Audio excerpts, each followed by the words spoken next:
O Redação PFC começa agora. Seja bem-vindo ao dia 29 de março, sabadão Redação PFC 198, começando para te trazer toda a informação que você precisa. É aqui que você se informa, você se diverte, você se entretém. Nós falamos tudo o que você precisa saber e até o que você não precisa, porque daí naquela conversa de bar você vai colocar o seu conhecimento à prova e não vai ter chat GPT que discorde, porque a gente pega as coisas e confirma antes com o chat GPT. Meu nome é Augusto e estamos aqui com o Marcos Boas. Tudo bom, Marcos? Exatamente, Augusto. Aqui estamos para o 11º Redação PFC do ano confirmado. E não foi através do chat GPT, hein? Mas estamos confirmados. Pode ir lá contar. Esse é o 11º ou 11º Redação PFC do ano de 2025. Muito bom! Hoje é sabadão de 88 no calendário gregoriano. Faltam 277 para acabar este ano. Em 502, o rei Gundebaldo expede um novo código legal. Em Lyon, que submete os galo-romanos e os burgundios às mesmas leis. Burgúndios. O acento está no gun, né? Burgúndios, não é burgundios. Tá certo, isso aí é uma paroxítona, né? Não é uma oxítona. Você tá certo, Marcos Borges. Então, os burgúndios estavam seguindo as mesmas leis que os galo-romanos. Em 1549 é fundada a cidade de Salvador, na Bahia, a primeira capital do estado do Brasil. Quando Tomé de Souza, por conta da implantação do governo geral do Brasil pelo Império Português, desceu lá, trazendo colonos, jesuítas, funcionários e também o regimento. Entre os jesuítas estava o Manuel da Nóbrega, que não é o pai do Carlos Alberto de Nóbrega da Praça é Nossa do SBT. Achei que fosse. Eu ia falar aquele que fazia a Praça é Nossa? Quase isso. Toda vez que tem uma piada ruim de peça, eu tenho que tocar essa musiquinha. Parabéns para você que é de Salvador, para você, Salvador, a cidade aí, primeira capital do estado do Brasil. Quem nasce em Salvador é o quê, Augusto? Soteropolitano. Aí sim, hein? Tome essa sem chat GPT, tá aí. Essa eu sabia, porque tem que perguntar o que eu sei. Não é salvadorenho, salvadoriano, não, é soteropolitano. Agora, por que é soteropolitano? Aí eu não sei. Aí eu tenho que pesquisar, trazemos no próximo. Aniversário de Salvador que a gente fala no Redação PFC. Em 1638, colonos suecos fundaram o primeiro assentamento europeu no que hoje é o estado estadunidense de Delaware. É isso aí. Seu sotaque inglês é melhor que o meu, chamando de Nova Suécia. Antes era Nova Suécia, depois ficou Delaware. Delaware, exatamente. Eu não sei onde é que fica Delaware. É muito estado nos Estados Unidos, eu não sei onde é que fica. Alguns que eles falam que é estado, eu nem sabia que era estado. Tem um que o cara quer incorporar agora ainda lá, o maluco ainda quer adicionar mais um. Tem vários, né? É Groenlândia, Canadá. O Laranjão quer fazer mais estado ainda. Em 1693, continuando nas fundações, o capitão povoador paulista Mateus Leme fundou a Vila de Nossa Senhora da Luz dos Pinhais, que veio a ser o município brasileiro de Curitiba. Então, parabéns para você, curitibano, que está aí de aniversário também para Curitiba. Então, Curitiba e Salvador fazendo aniversário hoje. Em 1876, nasceu Friedrich Adolf Traun, um atleta e tenista alemão. Peguei esse aqui porque é curioso. Ele competiu nos primeiros Jogos Olímpicos em 1896. Ele participou dos 100 metros rasos, onde ficou na fase preliminar, mas acabou sendo ouro nas duplas do tênis. Então ele era um atleta versátil. Nem tanto, né? Não avançou na corrida, então quer dizer que o negócio dele era tênis mesmo. Mas acho que ele corria bem para pegar as bolas. É verdade. Ele devia ser um tenista bem rápido, eu diria. Bem rápido. Deixava só ele no fundo de quadra correndo. Vai lá, vai pra lá. Em 1886, Wilhelm Steinitz venceu Johannes Zuckerfort e consagrou-se o primeiro campeão mundial de xadrez. E também... Não, xadrez não é esporte. Tá bom. Corrida de rua é esporte. Xadrez não é esporte. Se você discorda, escreva aí por que é esporte. A gente quer entender. O que você acha aí? Nesse mesmo ano, nessa data, em 1886, John Pemberton fabricou o primeiro lote de Coca-Cola em um quintal em Atlanta, nos Estados Unidos. A Coca-Cola, o que ela é? É um tipo de refresco carbonatado produzido pela companhia de Coca-Cola Company e vendido pelo mundo afora em mais de 201 países. Se não tem Coca no país, o país está errado. Em princípio, quando ela foi inventada pelo farmacêutico, era um remédio patenteado, apesar de ter sido adquirido posteriormente pelo empresário Asa Griggs Candler, cujas táticas de marketing fizeram com que a bebida dominasse o setor dos refrescos por todo o século XX. Era uma mistura de folhas de coca e sementes de cola. Ele quis criar um remédio, começou a ser vendido como um analgésico para dor de cabeça e para aliviar náuseas. Depois foi vendido em sua farmácia como um remédio que aliviava a sede a 5 centavos o copo. Depois, quando a bebida ficou famosa em 86, o seu criador recebeu uma oferta para vendê-la em todos os Estados Unidos. Ele aceitou e vendeu a fórmula por escassos $2.300. E aí virou o que virou a Coca-Cola. Então você vê, era um remédio para curar dor de cabeça e náusea. Pode-se dizer que a Coca-Cola deu certo, né, Marcos Boas?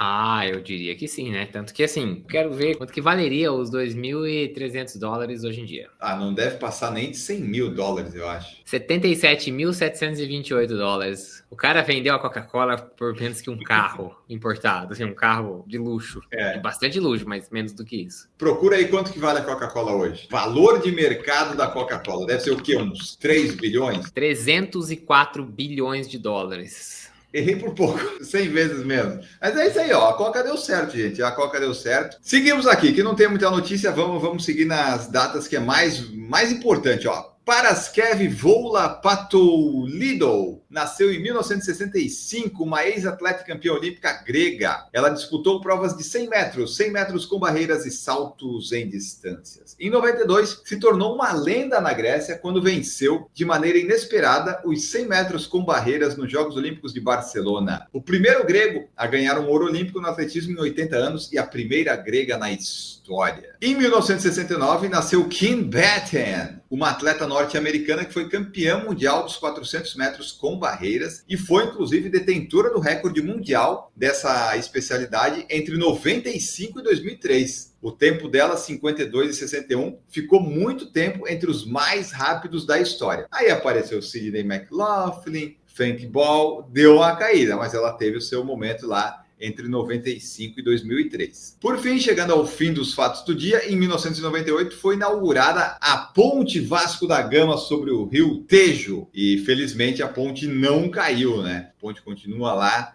forte e firme, a ponte mais longa da Europa. E em 2004, a República da Irlanda tornou-se o primeiro país no mundo a proibir o uso do fumo em todos os locais de trabalho, bares e restaurantes. Gosto da ideia. E eu trouxe isso também porque eu quis lembrar de Tóquio. No hotel que a gente estava, tinha um lugar específico que a pessoa podia entrar para fumar. Era tipo um cubículo. Cabine telefônica.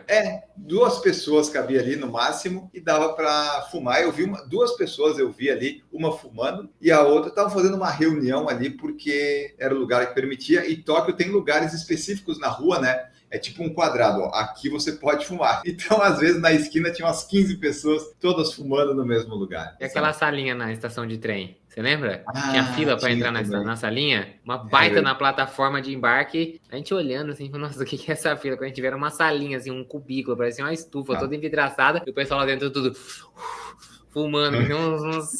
Falei, meu Deus, gente, tem fila para fumar, meu Deus, como o japonês adora fila. Vamos agora falar dos nossos cupons, Marcos Bozzi. Na Keep Running nós temos o PFC. Não é acumulativo, contas para vocês, não é válido para relógio, monitor e fones. Na Caramelo é PFC 10. O valor mínimo de compra é de R$129. Na Maratona de Floripa também é PFC 10. A melhor maratona de Floripa, use e abuse desse cupom. No Foco Radical, PFC 10. O PFC não se responsabiliza por fotos mal tiradas, embaçadas ou tremidas. No Clube de Autores também temos PFC 10. O PFC não se responsabiliza por livros mal escritos, mal editados ou se você não tem a cultura da leitura. Também na Sport BR tem PFC 10.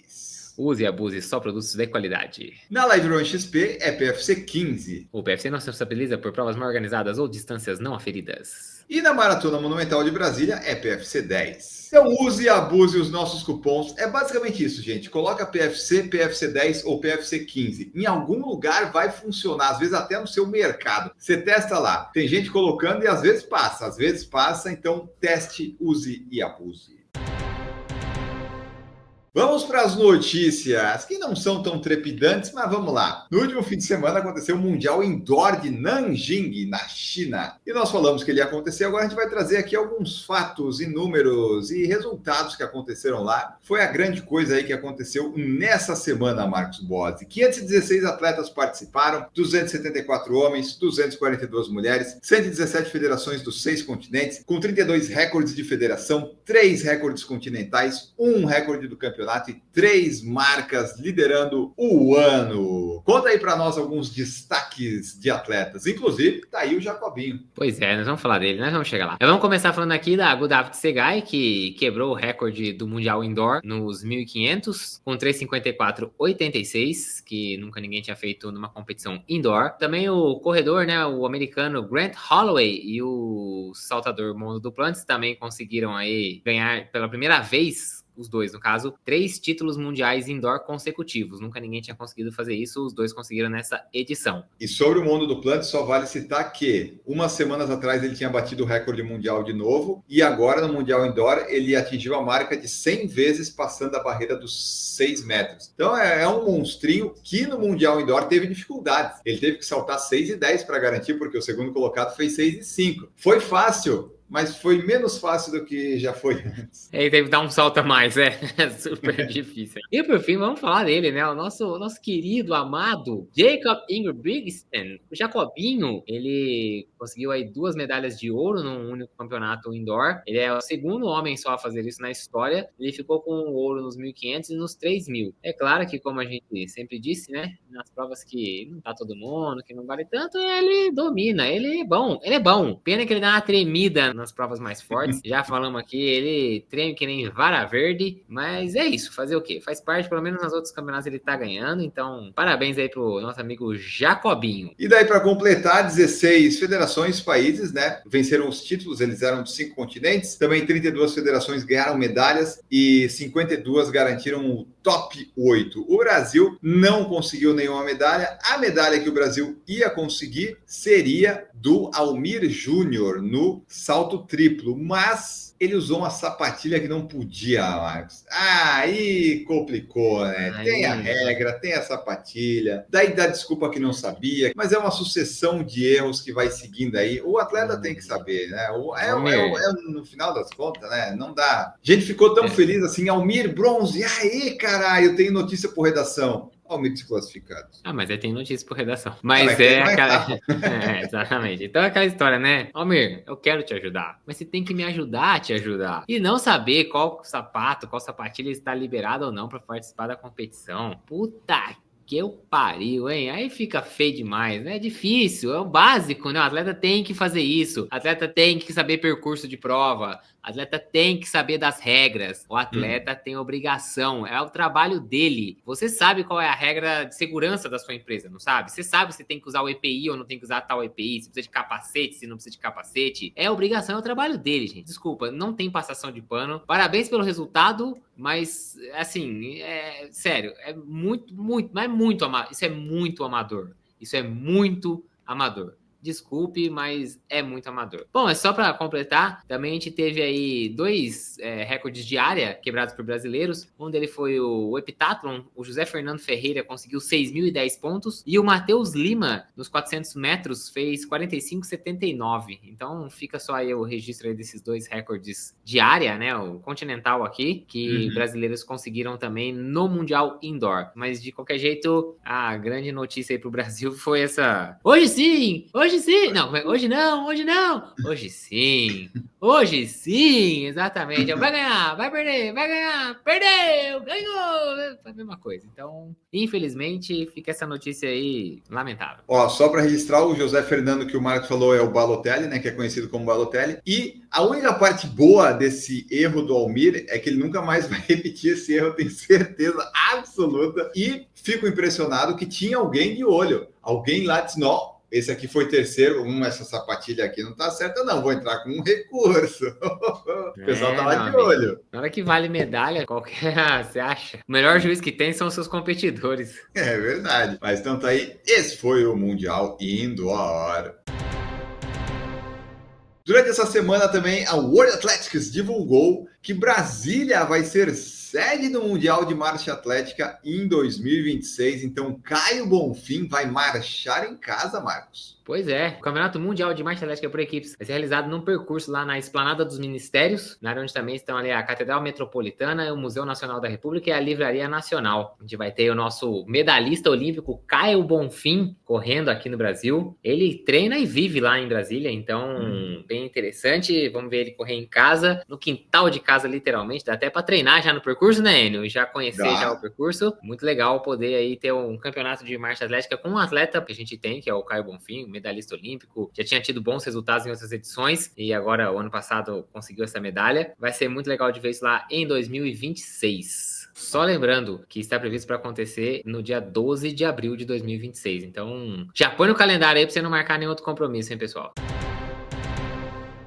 Nessa semana também o World Athletics divulgou várias novidades e notícias. Uma delas é que vai implementar testes genéticos obrigatórios para atletas da categoria feminina, Marcos. Então tá aí, ó, nova medida para reforçar a equidade nas competições femininas que serão válidas a partir do Campeonato Mundial de Atletismo desse ano em Tóquio. Pois é, o Sebastian Coe aproveitou aí o Mundial Indoor, que aconteceu no final de semana, e anunciou essa medida. E segundo ele aí, vão ser utilizados exames não invasivos com o teste de swab bucal e amostras de sangue seco. E aí vão verificar se tem a presença do gene SRY, responsável pela determinação do sexo masculino. O procedimento vai acontecer somente uma vez por atleta e vai abranger aí também mulheres trans e atletas com diferença do desenvolvimento sexual. Então, a World Athletics aí, como você disse, quer, segundo eles, buscar uma equidade nas competições femininas. Vamos ver o que vai repercutir aí também quando começar a ter os resultados e tudo mais. Vamos ver o que acontece.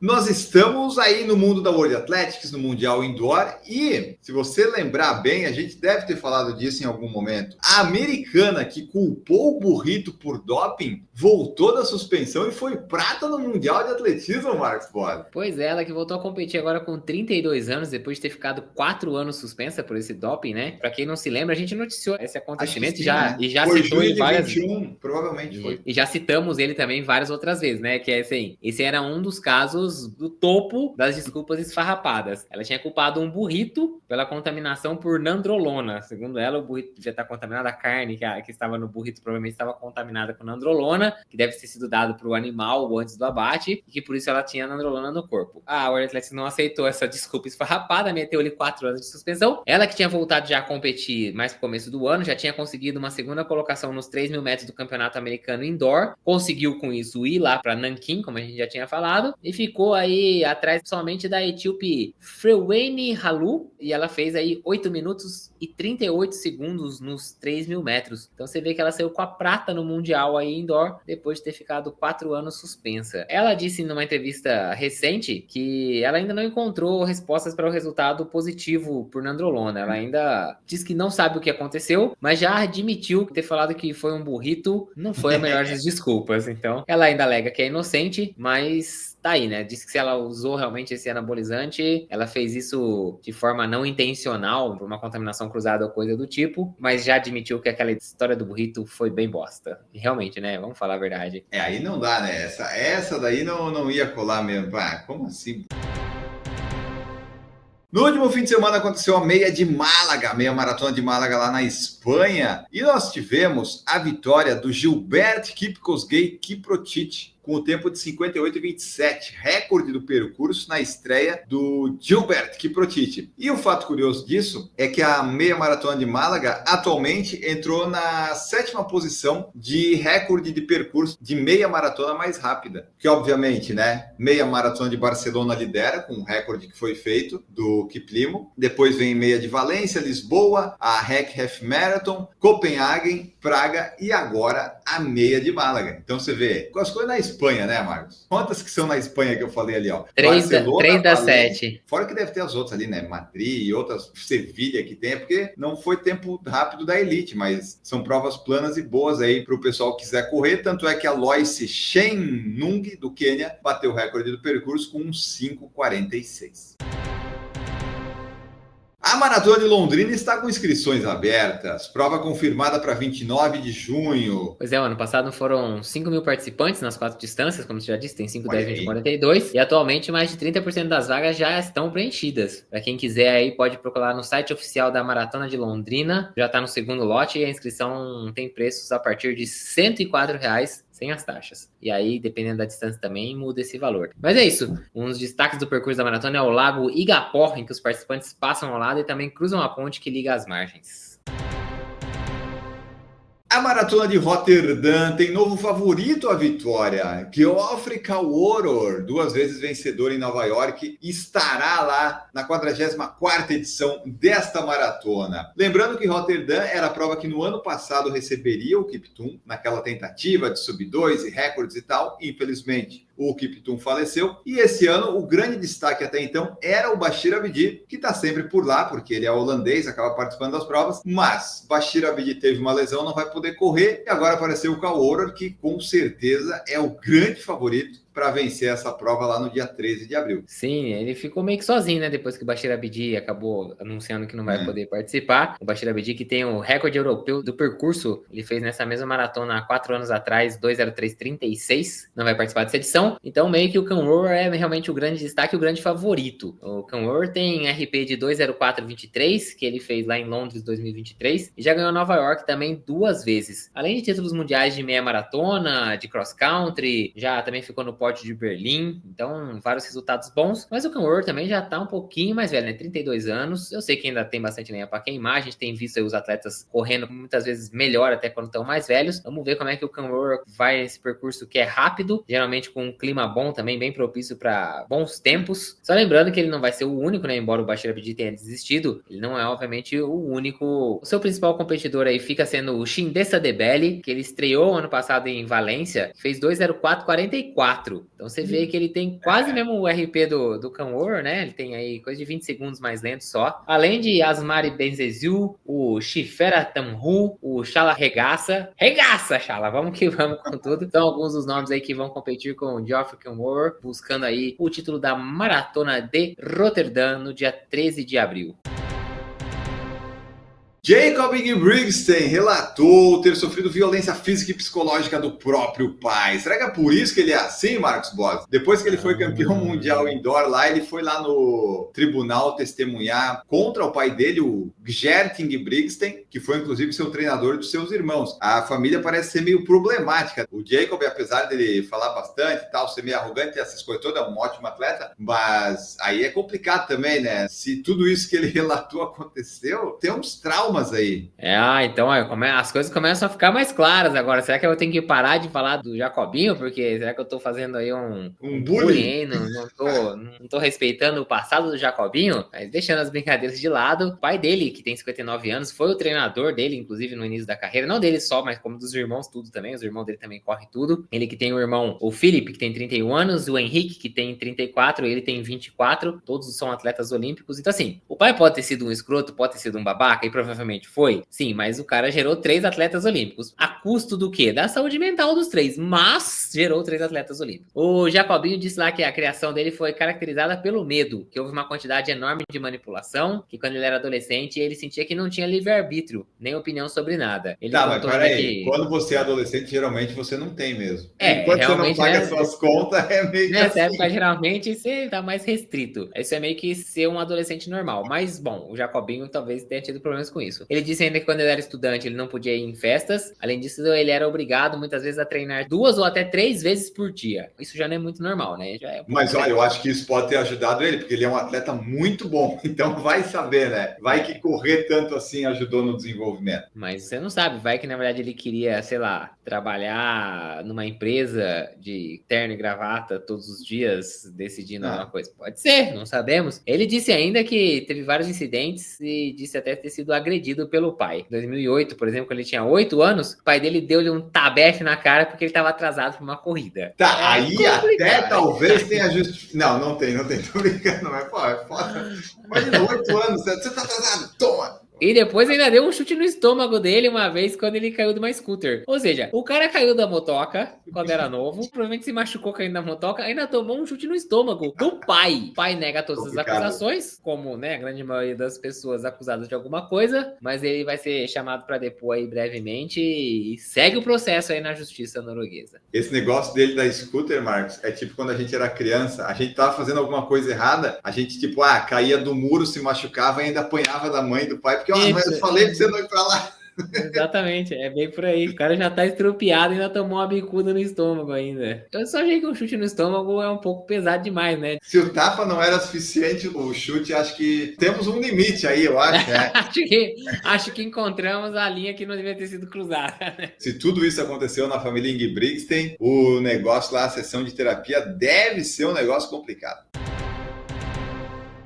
Nesse ano não tivemos concluintes na Barkley Marathons, Marcos Boas. Depois do ano passado ter 5 concluintes, inclusive a primeira mulher, o fundador lá, o Lazarus Lake, falou, não, esse ano eu vou dificultar isso aqui, não quero ninguém completando. E mal e mal as pessoas concluíram a Fun Run, que é 3 voltas. Acho que o velhinho falou assim, puta, acho que eu tô aliviando muito. Ano passado foram 5 concluintes, né? Isso nunca tinha acontecido na história. Então acho que ele deve ter pensado assim, quer saber de uma coisa? Esse ano eu vou apertar pra caceta. E foi assim, embora a condição climática era até que mais ou menos boa. Não tinha aquela condição de extremo frio, chuva, essas coisas assim. Tava numa condição até que razoável. Na terça-feira de manhã, tudo em horário local. Às 10h37 da manhã, o Laniak foi lá e soprou lá a cornetinha dele, dizendo que daqui a 1 hora começaria. E aí, 60 minutos depois, o Lazarus Cantrell acendeu a cigarrilha dele e aí a prova começou. Só lembrando, são 5 loops que os corredores têm que fazer. Para cada loop, eles têm um limite de 12 horas, 60 horas no total da prova. Cada vez que eles fazem um loop e chegam de volta, eles têm que fazer o próximo loop no sentido contrário. E a cada loop que eles fazem, eles vão pegando as páginas do livro para mostrar que eles passaram por todos os pontos. Então, tem livros espalhados por todo o percurso e cada um tem que pegar uma página que seja o seu número de peito. Eles trocam o número de peito a cada loop. E, pelo jeito, esse ano o negócio estava tão complicado aí que já no segundo loop, só 4 corredores completaram. Depois, ninguém conseguiu completar o terceiro loop a tempo para começar o quarto. Aí deu ruim. Foi só musiquinha do funeral lá, né? Ele toca a marcha fúnebre quando a pessoa não chega a tempo ou desiste da prova. Tivemos mais um ano agora normal na Barclays Marathon, onde não tivemos concluintes. Nós temos o cupom PFC15 para Live Run XP e o circuito Live Run XP terá mais de 50 etapas em 2025, Marcos Boas. Olha aí, vai ter corrida em um monte de lugar. Eu sei que Floripa vai ter aí perto de onde você mora. Tem bastante etapa. Exatamente, Enio Augusto. São 23 etapas a mais do que a do ano passado. No ano passado foram 28 realizadas e o projeto aí que esse ano chega a 51 provas. Então são 46 cidades diferentes. Entre elas temos aí Campinas, Fortaleza, Rio de Janeiro, São Paulo, que vão ter mais de uma etapa, inclusive nessas cidades que eu falei, mas também alguns destinos bem turísticos vão ter etapas esse ano. Bonito, Búzios, Foz do Iguaçu, Gramado, Trancoso também. Dá até para conciliar. Lorena não temos live em Lorena, mas é isso, dá até para conciliar um turismo e uma prova aí. São mais provas esse ano que tem, inclusive a distância de 21 km, bastante legal. Aqui em São José dos Campos é a primeira vez que vai ter essa loja da Live, já existe aqui faz tempo, mas vai ser a primeira vez que vai ter essa etapa aqui em São José dos Campos. 14 de setembro em São José dos Campos, 5 e 10 quilômetros vai ter. 5 e 10? Podia ter um 21 aí, hein? Mas tá bom, 5 e 10 acho que vai ser... Esse ano acho que o negócio vai ficar no 5 e 10 aqui pra mim, então pode ser interessante. Lembrando que dependendo da etapa, né, você tem 5 e 10, 6 e 12, 4, 8 e 16 ou 5, 10 e 21. Então você tem que entrar lá no site da Live Run XP, que é o liverun.com.br, vai na parte do calendário, vai lá e confere, vê qual que tá mais perto aí de onde você mora, qual que encaixa na data aí da sua agenda anual de corridas, escolhe uma etapa e não esquece de usar o nosso cupom. Fiz umas contas aqui rápidas do calendário de prova que está lá no site, mais de 30 provas tem 5 e 10 e às vezes 21. Então, esse ano, eles focaram mais nisso. Tem o que você falou ali, às vezes um 4, um 8, um 6, um 12, mas a maioria das etapas é 5 e 10 e às vezes um 21, que é o que eu prefiro, né? A distância tradicional para você fazer. Aqui em Florianópolis, por exemplo, vai ser dia 5 de outubro, 5, 10 e 21. Provavelmente eu participe dessa, o Marcos talvez participe da de São José dos Campos, dia 14 de setembro. E vamos ver daí essas etapas da Live Run XP, como o Marcos falou, vai lá no site liverun.com.br e usa o nosso cupom PFC15. Maratona de Taiwan pede desculpas por troféu questionável para o primeiro colocado. Do que era esse troféu, Marcos Polo? O troféu, ele tinha ali um rifle, um Type 95, todo dourado. Era um simulacro de rifle, é isso? Exatamente, imitava um rifle. Então o troféuzinho era um simulacro de um rifle, né? Então, como se fosse uma arma de brinquedo, assim, uma réplica de uma arma, que, segundo organizadores aí, era uma arma de fogo usada pelo Exército de Libertação Popular da China. Segundo o pessoal aí, o troféu temático de armas, ele era supostamente projetado para refletir a rota da maratona. Passava por 3 instalações militares afiliadas ao Ministério da Defesa Nacional de Taiwan. Então, assim, é bem complicado, porque tava lá a prova correndo em Taiwan, e esse rifle, ele é de fabricação chinesa. E aí tem sido a arma de fogo padrão do PLA, né? Como eu falei, já o Exército de Libertação Popular da China. Como a relação de Taiwan e China também é um negócio meio estremecido, né? China reivindica Taiwan, Taiwan diz que é independente, e fica aquela confusão. Você imagina aí que o pessoal de Taiwan não gostou muito de receber esse troféu, não remeteu aí a boas memórias, e aí acabou que a organização da Maratona de Taiwan soltou uma nota aí, pedido desculpas oficial. Falou que é um descuido. E vai ter descuido, né? Descuido, meu amigo, é assim, ó, você errar a categoria no pezinho do troféu, assim, ao invés de colocar 30, 34, você colocou 25, 29 duas vezes. Isso é um descuido. Vocês fizeram uma cagada. Cadê o setor de Veja Bem? É China e Taiwan, não pode. É que nem você fazer o troféu da maratona de Seul, colocar a referência ao Japão, que eles tiveram tantos problemas no passado, sabe? Eles não se dão bem. E eu gostei da justificativa, primeiro que eles falaram, não, isso aqui é o percurso. Mas o percurso deu exatamente uma arma. Como é que faz um 42 km nesse percurso, Marcos? Não tem como? Não, e aí vem falar que, porque o percurso passa em instalações militares, aí vou fazer um negócio de arma? Dá uma medalhinha no troféu, não vamos inventar tanto. Na próxima maratona de Buenos Aires, o troféu põe o Pelé comemorando um gol assim e dá pro pessoal da gente. Vou adorar lá. Mas então é isso, ó. Esse foi o descuido lá dos organizadores da maratona de Fengshan em Taiwan. E agora vamos embora com nossas armas, que são nossas palavras e nossas notícias. Tchau, Brasil! Ai, meu Deus! Essa foi ótima, até me perdi, não sei nem o que eu vou falar. Ó, gente, hoje de ensinamento fica isso. Se você quer usar armas, use as suas palavras, mas para o bem. Para o bem, nunca faço mal. Só faço mal se a pessoa merecer e ainda assim pense bem a respeito, porque dizem que karma existe, pode voltar para você, certo? Achei que ele pudesse te processar. É isso também. Às vezes o karma vem em forma de processo. Depende se a pessoa for mais rica que você, pode acontecer com muita facilidade. Ficamos por aqui nesse Redação. Voltamos no próximo. Grande abraço para vocês e tchau. Produção por Falar em Correr, podcast multimídia.